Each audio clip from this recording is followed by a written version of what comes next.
Good afternoon and welcome to the June 2025 meeting of the Audit, Finance and Risk Committee of the Toronto Seniors Housing Corporation. I'm Lawrence D'Souza, Chair of this committee. This virtual meeting is being live streamed on YouTube. In addition to the participating board members and the leadership team, I'm pleased to welcome our virtual audience and thank you for joining us. I would like to recognize that June is Seniors Awareness Month, Italian Heritage Month, National Indigenous History Month, Portuguese Heritage Month, Pride Month, and Filipino Heritage Month. Shavuot began at the start of the week and Hajj begins today. Eid al-Adha begins this Friday, June 6th. I want to thank Grant, Vince, and their team for the preparation of the materials brought forward for today's meeting. We have no deputations today, and in the public session, we will be reviewing the Q1 2025 financial results, and in the closed session, we'll review Q1 2025 reconciliation and a biannual update on enterprise risk management. Let us begin with the Land and African Ancestral Acknowledgement. Though we may be meeting virtually in different locations, as a committee of a City of Toronto Corporation, we acknowledge that we are on the traditional territory of the Wendat, the Haudenosaunee, Anishinaabe, and Mississaugas of the Credit First Nation, and is now home to many diverse First Nations, Inuit, and Métis people. Toronto is home to a vast diversity of First Nations, Inuit, and Métis who enrich this country. We also acknowledge that Toronto is covered by a Dish with One Spoon Wampum Treaty between the Haudenosaunee and the Anishinaabe nations, the Truro Wampum Treaty between the Haudenosaunee and the Dutch, as well as Treaty 13 and the Williams Treaties involving the Anishinaabe and the Crown. Toronto Seniors Housing Corporation is committed to reconciliation. We honor the land through our communities and programs that reflect and respect its heritage. Our land acknowledgement marks a small but key step in the process of reconciliation and building a positive relationship with Indigenous people. Toronto Seniors Housing Corporation acknowledges that racism and injustices faced by individuals who were brought to this land involuntarily, particularly those affected by the transatlantic slave trade. We acknowledge the experiences of Black peoples who arrived in Canada seeking a better life following the abolition of slavery by the British in 1834, while also recognizing the structural, systemic, and individual racism that they encountered, which continues to persist today. This racism culminated in the tragic destruction of Africville, which was once the largest settlement of the Black community in Canada. Toronto Seniors Housing Corporation is committed to recognizing all forms of racism, especially anti-Black racism, and is actively working on to combat these injustices. We will now proceed to item number 3, that's approval of the public meeting agenda. Are there any amendments? Hearing none, may I now have a motion for approval of the public agenda by a member of this committee. So move, Mr. Chair. Thank you, Warren. I need a seconder. Brenda, seconded by Brenda. All in favor? Any opposed? Carried. Next is item number 4, declaration of conflict of interest in if any. Does any member have any conflict under the Municipal Conflict of Interest Act? Hearing none, let us move to the next item. That is item number 5, approval of the public session minutes of this committee's meeting held on April 9, 2025. Are there any amendments? Hearing none, may I have a committee member move a motion for approval of the minutes? Moved by Fareed. Seconded by Warren. Seconded by Warren. Thank you both. All in favor? Carried. Next is item number 6, approval of the minutes of the closed session of the meeting held on April 9, 2025. If there are no changes, I need a mover and a seconder. Moved by Fareed. Seconded by Warren. Second by Warren. Thank you both. All in favor? Thank you. Carried. Item number 7. Review of the AFRC action items. We do not have any outstanding action items within this committee. Does anyone have any comments or additions to the action item list?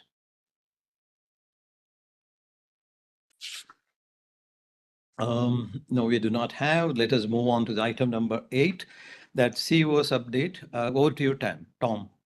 Great. Thank you, Lawrence, and good afternoon, everyone, and through the chair to the members of the AFRC. I have 3 components for the update today.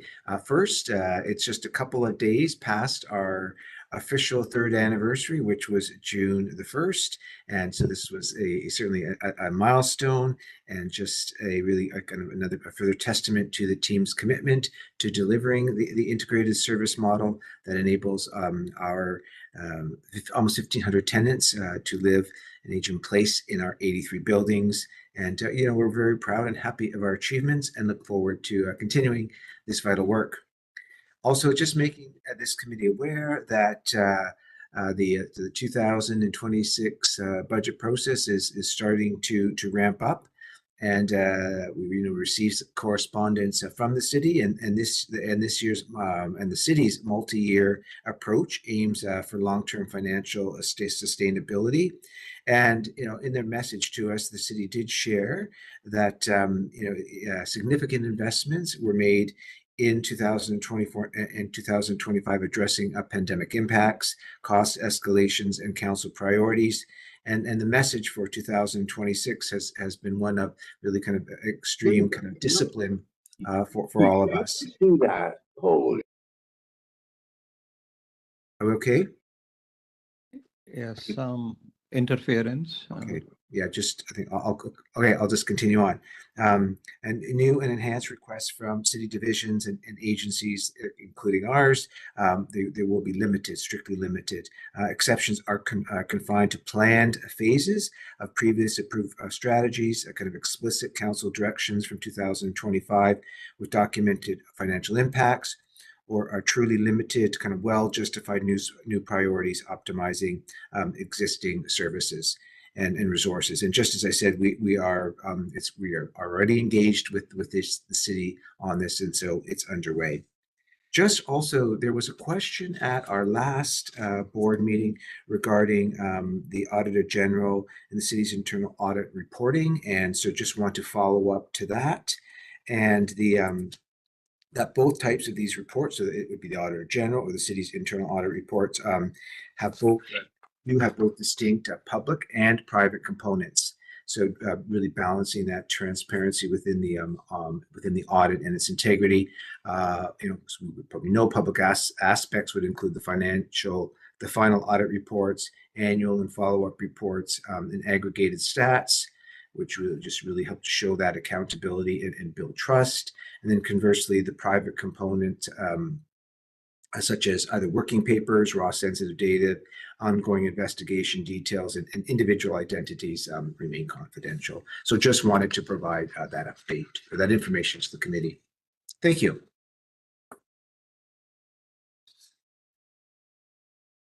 Okay. Thank you. Does anyone have any questions for Tom? Brenda? Just a quick one. Tom, what's our deadline date we're working towards in terms of preparation of our budget for the city? Is it September, October? Through the chair, I will ask either Vince or Grant if we received that deadline or what would have been comparable to last year. Vince? Yeah. Great. Thanks, Tom. And through the chair, we had the early conversation this week with the city, and they have set up a tentative date at this point as of September the 8th due date for us. Okay. So similar to last year, it's going to be around the second week of September. We are expected to have a more formal AFRC on, I believe, on September 3rd. So that will be brought forward at that time as a preliminary before it gets submitted on around the 8th of September of this year. In terms of the budget planning wise, we are working with the rest of the team and should have some sort of like a rough timeline coming through. And our expectation is that it will go through, start to go out in early July, and then having some consultation process, and expect to have some sort of a figure closer towards the middle and third week in August of 2025 this year. And does the board approve this before it goes completed to the city? I remember that was a problem last year. There was a scheduling issue here. Will the board peruse this whole budget and approve it before it goes to the city in September? Yes, Through the Senator. chair, yeah, the board does approve the overall budget, but from this first submission perspective, the board will, the AFRC committee will get a chance to review it. But the actual approval process will happen in December typically for the budget. For the process. final budget. Correct. So, so the committee reviews it in August, presumably? Early is that- September, Early as a September, right, preliminary, yeah, right. as early as a preliminary submission, and as we know, there's some, of course, it's not the final. There's all these other adjustments and changes, Yes. but the final one will be through the board in around the second or third week in December, as we have done in the last previous 2 years or so. But at that point, it's kind of pretty well all put together. So I'm Yep. just concerned about board involvement other than through the committee. I mean, I know that's one route. But I just want to red flag it. At some point, I think the board should be seeing this before the December date and should be approving. There may be a challenge here with the scheduling, and I know it's a fluid process. You submit something, and I know there's jockeying that goes on and negotiations and trimming of the budget, et cetera. But I mean, I don't know when or how, but I think the board should be involved. Grant? If I could just add, thank you through the chair. Brenda, the process for that submission that Vince is referencing in September is not a public process at that time. So that is a submission to the city internally. Yes, yes. We will have an opportunity to discuss it with the board if the Audit, Finance and Risk Committee would like that. And then, but it's not a formal approval yet. Okay. The actual formal approval happens later in the process. In the process, yes, I understand. And then ultimately, when we do get a little further into the fall and go through refinements to that, Yes. then there'll be opportunities to discuss it in both the subsequent AFRC and then ultimately with the board. And when the materials go out, they will be circulated to all board members as well. Okay, and then board meeting is scheduled, what, September and November? I can't remember my calendar. Does anyone know the answer off? I can't remember. I know we'll take a look. Karen might be able to just get us that quickly. I just can't remember Yeah. off the top of my head. It's okay, I'm just trying to fix in my mind scheduling and at what point the process happens. Okay, thank you very much. Any further questions to Tom? Yes, Lawrence. Yes, Councillor, go ahead. Yeah, my apologies earlier. I think I was the interruption. So anyway, I just wanted to clarify what Brenda's asking. At what point, I think this is really, really important, budget time is critical. At what point are we able to see, and I just want to make sure we have enough of a window to make sure that things aren't rushed and the timelines are tight, and then we get presented like, well, here's the formal budget, the way we like to submit it, but then there isn't a whole lot of time to make any tweaks or, so there's got to be a point where you've got a draft budget, let's call it that, a draft budget early enough so we can have an early discussion on this. I don't know, maybe in July before we break for the summer.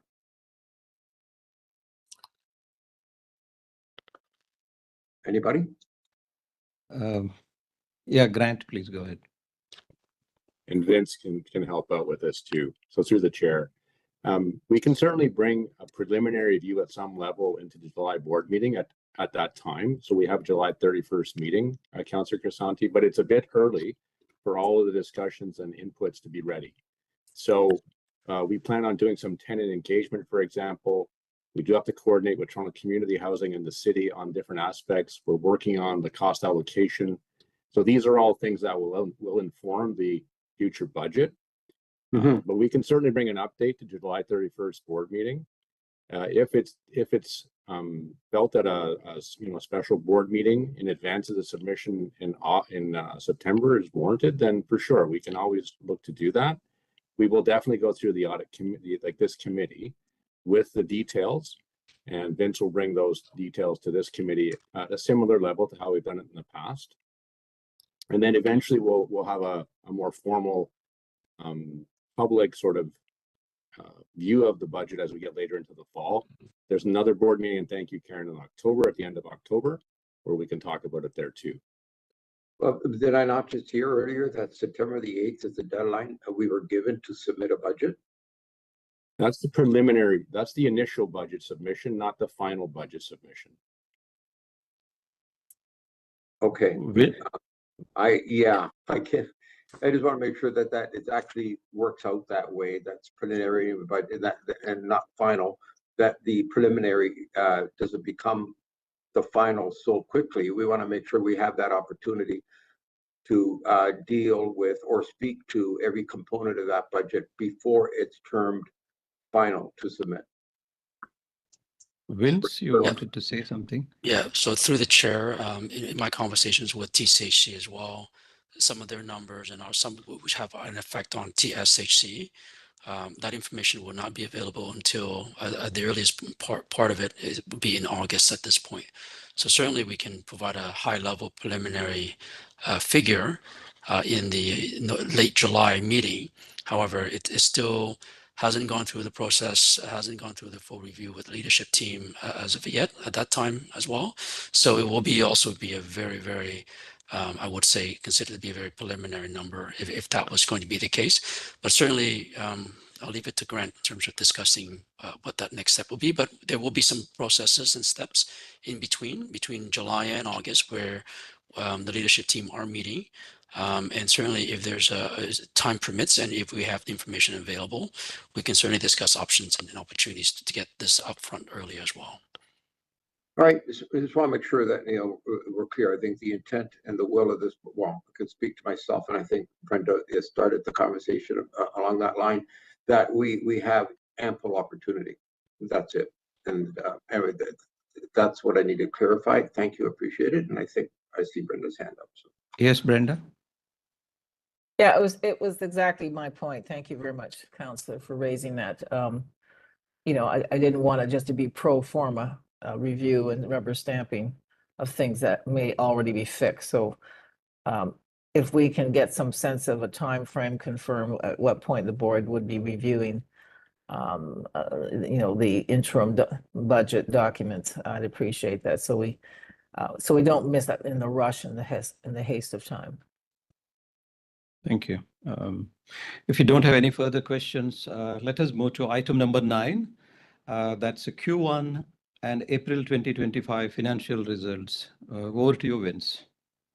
Thank you, Mr. Chair. And for the first 4 months of this year through April 30th, 2025, TSHC has incurred operating expense of $16,171,665 on total revenue of $16,949,938 for a excess of revenue over expense of $776,128, including amortization expense.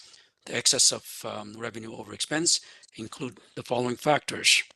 Year-to-date April 2025 TSHC reconciliation, which resulted in a surplus of $3.338 million.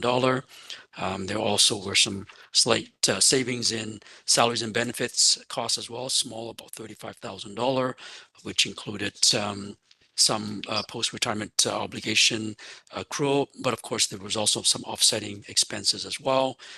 From a professional and legal services standpoint, there was a small savings of $47,375, mainly due to timing differences on the expenditure. And there were also other miscellaneous, which comes out to about $80,900. Again, some of these are more related to timing as well, but they were related to tenant translation, staff training and development, and other office-related expenses, such as printing and staff meeting as well. The only area that saw a bit of an increase overall for the first 4 months of this year is on the insurance expense, which the city has asked TSHC to take on additional expenses relating to directors and officers' errors and omissions coverage. So we're doing so as of April of 2025, and that will anticipate to continue as well. Outside of that, attached, you will also find this statement of financial position as of April 30th, 2025, which highlights all of the financial position at TSHC. If that's all the items I have for this item, if you have any questions, you can proceed. Thank you, Vince. Questions for, Councillor Crisanti? Yes, thank you. Vince, you mentioned that the city has asked us to take on additional insurance responsibility and cost. I need clarification on that. Why? And did we just find this out? And what do these numbers look like? And if there is additional cost for insurance,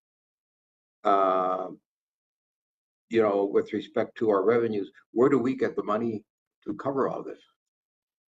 Maybe a bit more clarity along the insurance part of it, please. Through the chair. So at the beginning of this year, around February of 2025, the city risk management group approached myself and Grant asking for insurance coverage. And over the last 3+ years, that coverage was covered through the city. And over the last, probably this current year here, they've advised us, since the organization has been working on its own, that agency could not be on the piggyback of the city's insurance policy. So as of that result, we had to go out and tender and provided some additional coverage for this. So the city is involved and is aware in terms of where to offset this. Certainly, the overall cost for the year is expected to be around $43,000 to $45,000 overall, and we anticipate these costs to be able to absorb. But certainly, that will be a request and a pressure for 2026's budget to be included. Certainly, there will be a small saving from the city, but we have not been asked to. We have not been given an opportunity to offset these expenses at this point. But we are consider this at this point in terms of how we can proceed. So is this part of what we're currently negotiating with our sort of a legal arrangement between ourselves and TCH in responsibilities and costs related to all those responsibilities? Like in this case, additional insurance costs that we just found out about now, we weren't aware of it earlier. There could be more stuff out there, I guess, that we're not aware of. Yeah, and through the chair, this item is I wouldn't anticipate there will be any stuff that would come through with TCHC. This item was an item that was covered with the city, and it is not anticipated to be borne by any other areas outside of TSHC. And we will, like I said, include this as part of an item that to include for future funding and subsidy. But it is a little bit small of a bump overall. But we anticipate that the annual cost for this insurance coverage will be somewhere between $60,000 to $70,000 per annum. Tom? Thank you, Chair. That just to the church, to the councillor, it is not part of the agreement discussions with our agreement. It is outside of that work. Right. Well, Tom, we're going to make it part of the agreement discussion. No, I mean, who's responsible for what, like insurance coverages, et cetera, no? Well, this related to, is it the directors? Is that right, Vince? Correct. Yeah, These correct. directors and Right. And so this was, as it is said, it was being absorbed by the city. It has now been transferred to us. So it will not, right now, is not part of those agreements. Okay. It's agreement discussions. Okay. All right. Yeah. Brenda? Councillor Crisanti just asked all the questions I was going to ask. You mentioned 45,000 yearly, but you're then saying projecting 60 to 70,000. So what is the figure we're working with? Is it 45 or is it closer to 60? So the $45,000 I'm referring to is for the current year. The current year, okay. In which we have in this case a protracted an allocated period. For the full year, that's the sort of approximate amount for the full year coverage. And that would include the director's insurance? That is the directors and officers. Oh, I insurance. see. So this is Yes. just the director's insurance. Correct. This is not for buildings and stuff like that. No, Okay. buildings and That's separate. liabilities, that's separate. We've covered Yeah. that through a I understand. regular, yes. And the coverage is there a dollar amount coverage? What's the coverage with this for the director's insurance? The actual coverage is about $5 million. 5 million. Okay. Yeah, but I can certainly get that more details if further information is needed. But yes, definitely, it is a $5 million coverage that we've been Okay. asked to market to get the quote for. And it's a standard policy. There's no additional riders or no additional. That's correct. Okay. And is there a need to have anything additional, or is the standard one suitable? Currently, right now, that's the only thing that we foresee at this point. As we get approached closer towards the renewal, we can certainly consider that. Maybe the amount needs to be increased, but for now, in consultations with the city, the $5 million was they said that was sufficient, and that was the coverage they also have as well through the city. Okay. I'm just wondering. Okay. Thank you then. Yeah. Thank you. Okay. We will now go to item to have a motion to move into our closed session under TSHC bylaws. I need a mover and a seconder.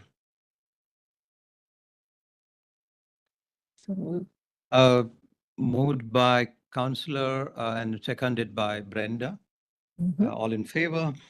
Carried.